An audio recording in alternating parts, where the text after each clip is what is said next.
नमस्कार मित्रों, आज हम लोग देखेंगे ऋग्वैदिक और उत्तरवैदिक काल के इतिहास के बारे में। इसके कुछ महत्वपूर्ण पहलुओं को हम आपके बीच में रखे हुए हैं, जिसमें सबसे पहले देखिए यहाँ की मूल निवास स्थान और महत्व जो है ऋग्वैदिक काल के, कि आर्यों का मूल निवास जो था आल्पस पर्वत के पूर्वी क्षेत्र के आसपास यह बताया जाता है, जो वर्तमान में यूरोशिया के नाम से जाना जाता है।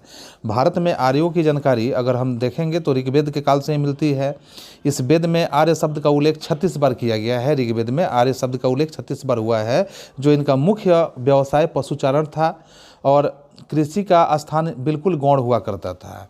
ऋग्वैदिक काल के अध्ययन के लिए साहित्यिक तथा पुरातात्विक साक्ष्यों का यहाँ सहारा लिया गया है, जिससे हम देखते हैं कि ऋग्वैदिक काल में खासकर साहित्यिक पुरातात्विक साक्ष्यों का साहित्यिक पुरातात्विक साक्ष्यों का सहारा लेकर यह स्पष्ट रूप से जानकारियाँ हमें हासिल हुई है। और इसमें आर्यों का जो मूल निवास स्थान आल्पस पर्वत के क्षेत्र के रूप में बताया गया है, जो इसका उल्लेख 36 बार जो मैंने यहाँ पे वर्णन किया था। इसके बाद अगर हम ऋग्वैदिक काल में देखेंगे तो इसमें देखेंगे साहित्यिक साक्ष्य के बारे में। तो साहित्यिक साक्ष्य में आप निश्चित रूप से पाएंगे कि ऋग्वेद एक संहिता है, और यह ऐसी संहिता है जिसमें 10 मंडल रखे गए हैं, जिसमें 1028 सूक्त है। ऋग्वेद में 3 पाठ है, जो साकल में 1017 मंत्र है, बालखिल्य है 11 मंत्र है, वास्कल है, इसमें 56 मंत्र का प्रयोग किया गया है। फिर इसी तरह से इसका पुरातात्विक साक्ष्य के बारे में अगर हम अध्ययन करेंगे तो इसमें देखेंगे बोगज कोई अभिलेख। तो बोगज कोई अभिलेख जो होता है, इसमें खासकर 1400 ईस्वी पूर्व के एक लेख में हिती राजा सुबिलिम्मा और मितन्नी राजा मती उवजा के मध्य में एक संधि के रूप में साक्ष्य रूप से वैदिक देवताओं इंद्र, वरुण, मित्र, नसत्य का उल्लेख यहाँ पे किया गया है, जो कासाइट अभिलेख में भी यह वर्णन देखने के लिए मिलता है कि 1600 ईस्वी के पूर्व में इस अभिलेख को यह सूचना मिलती है कि ईरानी आर्यों की एक शाखा भारत में आई हुई थी। फिर हम ऋग्वेद के बारे में अध्ययन लेते हैं कि भारत आगमन के क्रम में आर्य मध्य एशिया और ईरान से पहुँचे। जो भारत के आर्यों की जानकारी हमें मिलती है तो ऋग्वेद से ही मिलती है। ऋग्वेद की नदियाँ जो है वितस्ता, जो आधुनिक नाम हम झेलम कहते हैं, विपाशा है, व्यास कहते हैं, पुरुषणी है, रावी कहते हैं, द्वादशी है, इसको हम घग्गर नदी के नाम से जानते हैं, चैतांग नदी के नाम से जानते हैं। फिर यहाँ कुब्भा है, काबुल कहते हैं, सदा नीरा गंडक है, अस्किनी चिनाब है, सतुद्री सतलज है, गोमल गोमती है, मरुद वृद्धा कमरू बर्मन है, सिंधु सिंध है, सरस्वती घग्गर है, सुषोमा सोहन है, सुवास्तु स्वात कहा जाता है। और इस तरह से ऋग्वेद यूरोपीय भाषाओं का सबसे प्राचीन और पवित्र ग्रंथ है। ऋग्वेद में अग्नि, इंद्र, मित्र, वरुण आदि देवताओं की स्तुति संग्रहित है। इनकी रचना विभिन्न गोत्रों के ऋषियों के माध्यम से देखने के लिए मिलता है, जिसमें मंत्र शिष्टाओं ने किया गया है। इसमें 10 मंडल रखे गए हैं। इसमें मंडल 2 से 7 के प्राचीनतम अंश है। प्रथम और दशम मंडल सबसे अंत में जोड़े गए हैं। और इसके चौथे मंडल में अगर हम कहें, इसके पहले ऋग्वेद के मंत्रों को पाठ करने वाला पुरोहित होतु के नाम से जाने जाते थे। चौथे मंडल के रूप में अगर हम कहेंगे तो रचना यहाँ 3 राजाओं ने की है। जो 3 राजाओं का नाम यहाँ पे आप देखेंगे, त्रासवस्दु, अजमीढ़ और पुरमीढ़ है। 9वां मंडल सोम अर्पित है, अतः इसे सोम मंडल के नाम से जाना जाता है। 10वां मंडल जो है सबसे अंत में जोड़ा गया, जो इसी क्रम में एक भाग पुरुष शुक्ल के चतुर्वर्ण व्यवस्था का स्थापत्य सूचना मिलती है। सिंधु आर्यों का सबसे पवित्र नदी है, जिसका उल्लेख यहाँ कितने बार देखने के लिए मिलेगा, तो 12 बार देखने के लिए मिलेगा, जिसमें जन देखेंगे 275 बार मिलेगा, ग्राम देखेंगे 13 बार, राष्ट्र देखेंगे 10 बार, क्षत्रिय 9 बार, समिति 9 बार, सभा 8 बार, यमुना 3 बार, रुद्र 3 बार, वरुण 30 बार, इंद्र का उल्लेख है 250 बार, अश्व का 215, अग्नि का 200, गौ यानी गाय को जिसको हम कहेंगे 176, विष का 170, सोम देवता का 144, विदत का 142 और गंगा का 1 बार, वर्ण का 23 बार। इस तरह से जनजातीय संघर्ष की स्थिति को समझेंगे तो ऋग्वेद में इंद्र को पुरंदर के नाम से जाना गया है, जिसका अर्थ है दुर्गों को तोड़ने वाला। आर्यों के 5 कबीले अर्थात जन थे, जिनका समुदाय पंचजन कहलाता था। ये अनु, पुरु, तुर्वस, द्रहु तथा यदु के नाम से जाने जाते हैं। भारत के 30 आर्यों के शासन वंश थे, जो और पुरोहित वशिष्ठ दोनों वंश के समर्थक थे। भारत में अगर कहा जाए कि 10 राजाओं के मध्य जो युद्ध हुआ वह दशारज यानी कि 10 राज युद्ध के रूप में विदित है। यह कहा जाता है इस युद्ध का कारण भारत वंश के राजा सुदास द्वारा अपने पुरोहित विश्वामित्र को हटाकर उनके स्थान पर वशिष्ठ को नियुक्त किया गया था। यह युद्ध पुरुषणी नदी के तट पर हुआ था, जिसकी पहचान वर्तमान में रावी नदी के रूप में किया जाता है। और साथ में इसमें सूरदास की जीत हुई और सुदास जो थे उनकी जीत हुई और भरत कबीले की प्रभुता कायम हुई। ऋग्वेद के 7वें मंडल में वसरज युद्ध का उल्लेख मिलता है। इसका एक कारण राज्य विस्तार का भी माना जाता है। सामाजिक वर्गीकरण कैसा था, तो इसमें देखेंगे वर्ण शब्द का प्रयोग रंग के अर्थ में होता था। ऐसा प्रतीत होता है कि आर्य भाषी गौर वर्ण के थे और मूल भाषी लोग काले रंग के होते थे। ऋग्वेद में आर्य वर्ण और दास वर्ण का उल्लेख है। धीरे धीरे कबायली समाज 3 वर्गों में विभक्त हो गया, योद्धा के रूप में, पुरोहित के रूप में और सामान्य लोग के रूप में यह विभक्त हो गया। इसके बाद आप देखेंगे कि कबीला और परिवार जो होता था, कबीला और परिवार कैसा था, तो ऋग्वेद में जन शब्द का उल्लेख लगभग 275 बार देखने के मिलेगा। ऋग्वेद में दूसरा महत्वपूर्ण शब्द विश्व है, जो कबीले के अर्थ के रूप में मिलता है। ऋग्वेद में इसका उल्लेख 170 बार हुआ है। ऋग्वेद में पुत्री के लिए कामना व्यक्त नहीं की गई है, जबकि प्रजा, संतान और पशु की कामना सूक्तों में बार बार देखने के लिए मिलेगा। स्त्रियां सभा समिति में भाग ले सकती थी। वे पतियों के साथ यज्ञों में आहुति भी दे सकती थी। ऋग्वेद के एक तरह का नियोग प्रथा हुआ करता था और विधवा विवाह के प्रचलन का आभास ऋग्वेद में देखने के लिए मिलेगा, क्योंकि विधवा विवाह उस समय ऋग्वेद में इसका कई बार जिक्र मिला हुआ है। बाल विवाह का कोई उदाहरण वहाँ पे ऋग्वेद में नहीं देखा गया है कि बच्चों का विवाह होता था। तो इस तरह से यह ऋग्वेद के कबीला और वहाँ के कबीलाई परिवार जो थे उनका स्थिति रहा। अब अगर हम इसमें देखेंगे तो इसके आर्थिक स्थिति के बारे में, आर्थिक जीवन, आर्थिक क्रियाकलाप के बारे में हमें देखने के लिए मिलेगा, जिसमें हम देखेंगे कि ऋग्वेद आर्यों के अधिकांश युद्ध गाय को लेकर हुआ करते थे। ऋग्वेद में युद्ध का पर्याय गौविष्टि यानी गाय का अन्वेषण है। गाय सर्वोत्तम धन मानी जाती थी। ऋग्वेद में बढ़ई को, रथकार को, बुनकर को, चरमकार को, कुम्हार को आदि शिल्पियों के रूप में उल्लेख देखने के लिए मिलते हैं। तांबे या कांसे के अर्थ में अयस शब्द का प्रयोग किया गया था। स्पष्ट है कि उन्हें धातु कर्म की जानकारी भी प्राप्त थी, अर्थात यहाँ ऋग्वेद के समय में वहाँ के निवासी धातु के बारे में भली भांति परिचित थे। वे धातु के बारे में जानते थे, धातुओं का जानकारी उन्हें प्राप्त था। अब फिर हम देखेंगे कि जनजातीय राज्य व्यवस्थाएं किस प्रकार की थी। तो ऋग्वेद में जनजातीय राज्य व्यवस्था जो थी, ऋग्वैदिक काल में आर्यों का प्रशासनिक तंत्र कबीले के प्रधान के हाथों में था। ऋग्वैदिक काल में राजा का पद अनुवांशिक हो चुका था, यानी पीढ़ी दर पीढ़ी राजा हुआ करते थे। कबीले की आम सभा जो समिति कहलाती थी अपने राजा का चुनाव करती थी। सभा समिति विदत गण जैसे संगठन विचार विमर्श करते थे तथा सैनिक और धार्मिक कार्य देखते थे।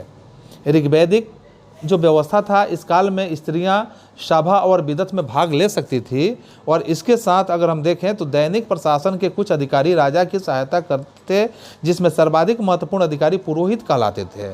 भारत के बाद संभवतः सेनानी का स्थान था। युद्ध में प्राप्त भेंट और लूट की वस्तुएं वैदिक सभ्यता में बांट दी जाती थी। अब है ऋग्वैदिक देवता कौन कौन से थे, तो ऋग्वैदिक देवता के बारे में हम देखेंगे। बोगज कोई अभिलेख जो 1400 ईस्वी पूर्व में अनेक वैदिक देवताओं जिसमें मित्र, वरुण, इंद्र, नासत्य का उल्लेख किया गया है, इन देवताओं का उल्लेख ऋग्वेद काल में किया गया है। इसके बाद आप देखेंगे कि सोम को वनस्पति अधिपति माना गया है और तथा एक मादक रस सोमरस इसी के नाम से पड़ा हुआ है। ऋग्वेद का 9वां मंडल सोम की स्तुति करता है और ऋग्वेद में उषा, अदिति, सूर्या आदि देवियों का उल्लेख मिलता है। ऋग्वेद के एक मंत्र में जैसे हम रुद्र का मतलब शिव होता है, शिव को त्रयंबक के नाम से यहाँ वर्णन किए गए हैं। त्रयंबक के नाम से रुद्र को जाना गया है, यानी शिव को जाना गया है। फिर यहाँ मारुत जो होता था, ये आंधी के देवता के रूप में पूजे जाते थे, मारुत देवता कह के। फिर देवताओं में कुछ देवियां होती थी जैसे अदिति हो गई और उषा जो प्रभात के प्रतिरूप थे। बलि या आहुति में शाक, जौ आदि वस्तुएं दी जाती थी। पूषण ऋग्वैदिक काल में पशुओं के देवता के रूप में जाने जाते थे। तो इस तरह से हुआ आपका ऋग्वैदिक सभ्यता। अब इसके बाद अगर आपको देखना है तो फिर देखेंगे उत्तर वैदिक काल। तो उत्तर वैदिक काल में जो 1000 ईस्वी पूर्व से लेकर 600 ईस्वी पूर्व के बीच के काल को माना जाता है। उत्तर वैदिक काल में अगर हम कहें तो उत्तर वैदिक काल का इतिहास मुख्यतः उन वैदिक ग्रंथों से आधारित है जिनकी रचना ऋग्वेद काल में ही के बाद हुई थी। उत्तर वैदिक काल में सामवेद जो था, यजुर्वेद और अथर्ववेद तथा ब्राह्मण ग्रंथों, आरण्यक और उपनिषद की रचना की गई थी। उत्तर वैदिक काल में सामवेद संहिता के अतिरिक्त और 2 संकलन यजुर्वेद संहिता और अथर्ववेद संहिता तैयार किया गया था। अथर्ववेद में परीक्षित को मृत्युलोक का देवता माना गया था और इस तरह से परीक्षित जो थे यह मृत्युलोक के देवता थे। अब इसमें अगर हम जिक्र करें तो वेदों को कैसे वर्णन किया गया है, तो वेदों में जैसे आप देख रहे हैं कि 4 प्रकार के वेद हैं। यहाँ ऋग्वेद है, यजुर्वेद है, सामवेद है, अथर्ववेद है। तो यहाँ ऋग्वेद में सूक्तों का संग्रह किया गया है, यजुर्वेद में यज्ञ के संपादन की विधि बताई गई है, सामवेद में गीतों का संग्रह है और वहीं अथर्ववेद में जो है तंत्र मंत्रों का यहाँ संग्रह किया गया है। अब सामवेद में अगर हम जिक्र करें तो साम का तात्पर्य ही होता है गान से, यानी संगीत से, गीत से। वेद से ही सर्वप्रथम 7 स्वरों सा रे गा मा पा धा नी की जानकारी प्राप्त होती है, इसलिए इसे भारतीय संगीत का जनक भी माना जाता है। सामवेद के यानी सामदेव के मंत्र सूर्य देवता का समर्पण भी इसमें है, समर्पित हैं। पुराणों में सामवेद की सहस्र शाखाओं का उल्लेख मिलता है। सामवेद के आणक्य जैवनीय छांदोग्य है और सामवेद का ऋत्विक उद्गाता कहलाता था, जिसका कार्य ऋचाओं का स्वरगान करना था। इसके साथ उपवेद के संकलनकर्ता नारद थे। वेद का प्रमुख उपनिषद छंदोग्य और तथा केन हुआ करता था तथा मुख्य ब्राह्मण ग्रंथ पंचवीस के रूप में जाने जाते हैं। फिर यजुर्वेद का वर्णन आप देखेंगे, इसमें यजु का अर्थ होता है यज्ञ से ही होता है, यज्ञ होता है, इसमें यज्ञ की विधियों का प्रतिपादन किया गया है। इसमें यज्ञ और बलि संबंधी मंत्रों का वर्णन है। यजुर्वेद गद्य और पद दोनों में लिखा गया है। धनुर्वेद को यजुर्वेद का वेद कहा जाता है। इसके संकलनकर्ता विश्वामित्र होते थे।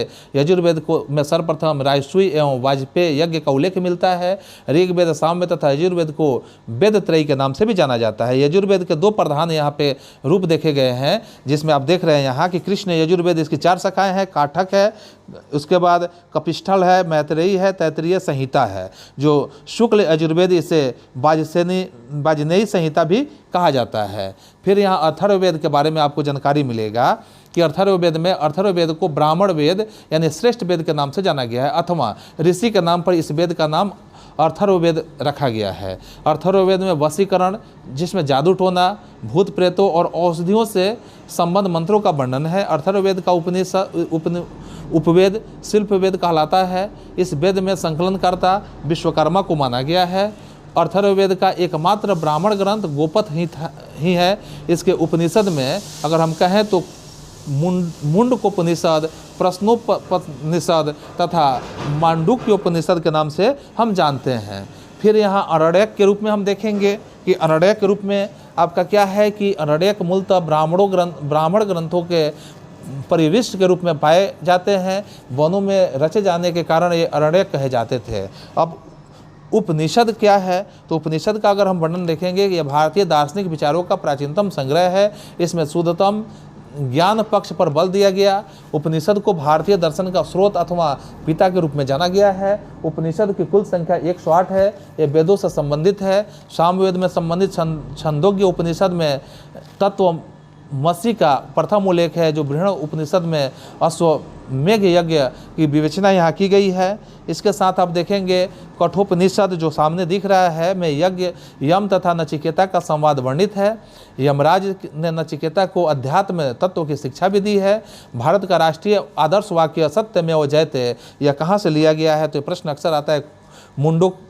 मुंडकोपनिषद से लिया गया है। यज्ञ की उत्पत्ति यहाँ सिद्धांत का वर्णन सर्वप्रथम ऐतरेय ब्राह्मण से देखने के लिए मिलता है। जो वेदांग सूत्र है, वैदिक काल में सर्वप्रथम वैदिक साहित्य का विभाजन 6 भागों में किया गया, जिसे वेदांग कहा गया। वेदांग का अर्थ होता है वेद की सहायक विधियाँ।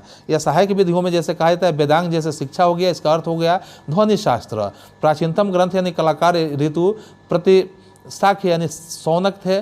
कल्प सूत्र में धार्मिक आचार शास्त्र हुआ, जो स्रोत सूत्र, अश्वलायन और स्रोत सूत्र यज्ञ संबंधी ज्ञान के स्रोत यहाँ पे देखे गए हैं।